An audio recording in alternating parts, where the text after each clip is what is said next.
Hello everyone, I'm Linda Maddock, the Subject Officer for GCSE Religious Studies here at WJEC Eduqas. I manage the subject, support your teachers, help to write the exam papers and make sure all of the exam papers are marked ready for results day in August. The purpose of this video is to introduce the full course Eduqas Route A Religious Studies GCSE to students. This is a 2-year course which most of you will study in years 10 and 11, though some of you may have started in year 9. The first image is an overview of the structure of the full course. It's important to have the full picture so that you can see exactly what you need to learn. This will be useful when it comes to revising. As you finish each bit of the content, why not cross it out on a hard copy and keep it at the front of your file? There are 3 exam papers. Component 1 has 4 parts, each dealing with a different philosophical and/or ethical theme. Relationships, life and death, good and evil, and human rights. It is a 2-hour paper. Component 2 has 2 parts, a study of Christian beliefs and teachings, and a study of Christian practices. This is a 1-hour paper. Component 3 gives the choice to study one other world religion, and there are 5 to choose from. Your school will choose the religion to study for this component. It's a 1-hour paper and also has 2 parts, beliefs and teachings and practices. Eduqas also offers a short course, which is half the content of the full course. So just the first 2 themes of Component 1 and only the first part, that is beliefs and teachings, of Components 2 and 3. The papers are half the length and therefore half the time, though Components 2 and 3 are 35 minutes long rather than 30 minutes. Your school might give you the option to study full or short course, but remember, a short course is not a full GCSE. The next images take you through some of the actual specification content for Component 1, philosophical and ethical themes. Component 1 can be studied from one or more religious perspectives, though if only one religion is used, then the traditions or denominations within that religion must be explored.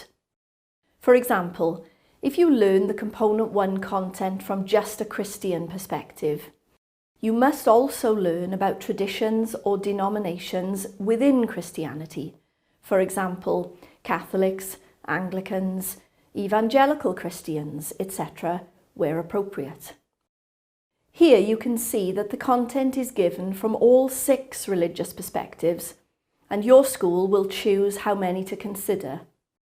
Most schools just choose 2 religions or 2 religious traditions. The life and death theme of Component 1 only also includes some non-religious content, where you will learn about the views of famous atheists, such as Richard Dawkins, Peter Singer, and Stephen Hawkins. It's good to understand different views about things like the creation of the universe and the importance of human life. Lots of people are not religious. You may well not be. And this part of the course is where we study some of the reasons why. The next image shows the Component 2 Study of Christianity content and the options for the Component 3 paper. I've just shown the content for Islam here as an example. The structure is the same for all the other world religions. Your teachers can show you where to look for the full specification, and you could print off the pages that are relevant to you. Notice the list of key words at the end of each box of content. These are key concepts and will be explained shortly. You will notice frequent references to sources of wisdom and authority, including references to scripture, for example, teachings from the holy books, such as the Bible, the Torah, and the Quran. It's important to understand that for most religious people, the teachings they live their lives by are in the books they consider to be from God. Knowing some of these teachings helps you to understand not just what religious people do, but also why they do it. You will gain marks in the exam if you can include some sources of wisdom. But don't feel you have to learn them word for word. A summary will be fine. Nor do you need to give the actual reference, example John chapter 1 verse 14. You don't even have to look up the references either, because all of these, right across the religions, are given in full in our Sources of Wisdom and Authority booklet on our digital resources site. This image shows that there are 4 types of questions that can be asked on each of the 3 exam papers: A, B, C and D. A, B and C assess Assessment Objective 1. In these questions, you can show your knowledge and understanding. However, D questions assess Assessment Objective 2. In these questions, you can demonstrate your skills of discussion, analysis, and evaluation. In other words, you must argue whether a statement is true or not, and give reasons why or why not. A, B and C are worth 15 marks together, but D is worth 15 marks on its own. A questions will always ask what a key concept means. Every subject at school has its own language. In science, you might use words like photosynthesis and electrolysis, whereas in English, you might use words like narrative, fiction, etc. Religious Studies also asks you to use specific words, and these are called key concepts. There are 8 key concepts for each of the 4 themes of Component 1, and 8 key concepts for Components 2 and 3. You don't have to find out the meanings yourselves, because on the Eduqas Digital Resources website, there is a glossary, a booklet of the meanings of all of these key concepts. You need to know them, again, not necessarily word for word, and you need to use them in your answers, not just for the A questions, but in any other relevant answers too. You will always gain marks for using good religious language in your answers. The Component 1A questions will always ask, what do religious believers mean by? Or what is meant by? Whilst Components 2 and 3A questions will be religion specific and will ask, what do Christians mean by? Or what do Hindus mean by? The B questions will ask for a description of something, an event, a practice, a teaching about, a view on, etc. When you describe something, you give an account of it. This question asks you to do that in a detailed way to show your knowledge and understanding.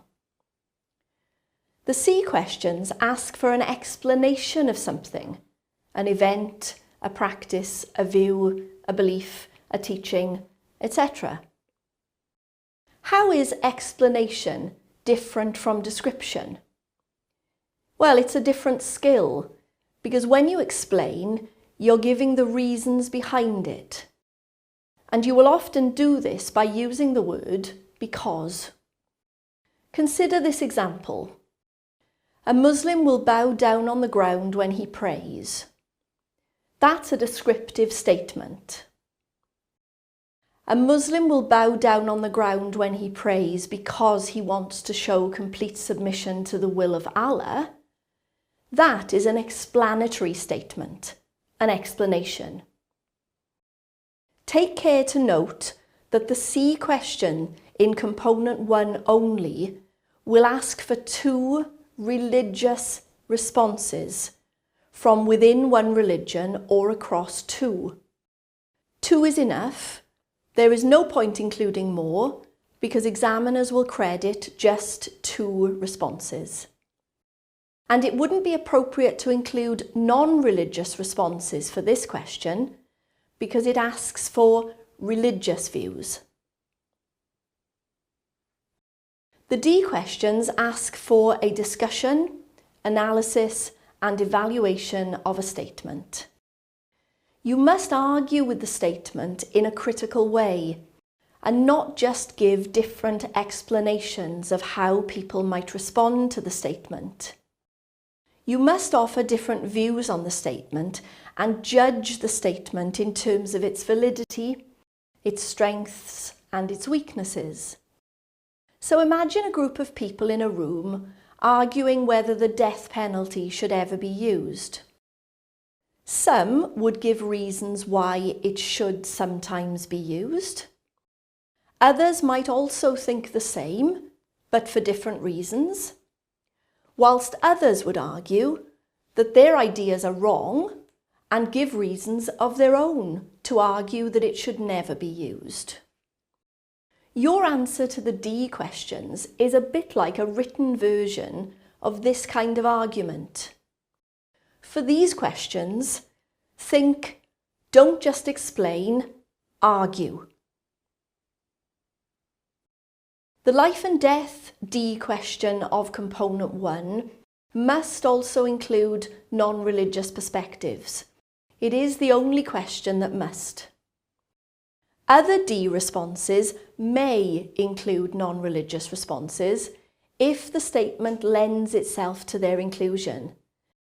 But be aware that statements that focus on a particular religion's belief or practice are not usually appropriate for non-religious responses. For example, it would be a bit odd to start talking about atheists if the statement was asking you about Jewish food laws.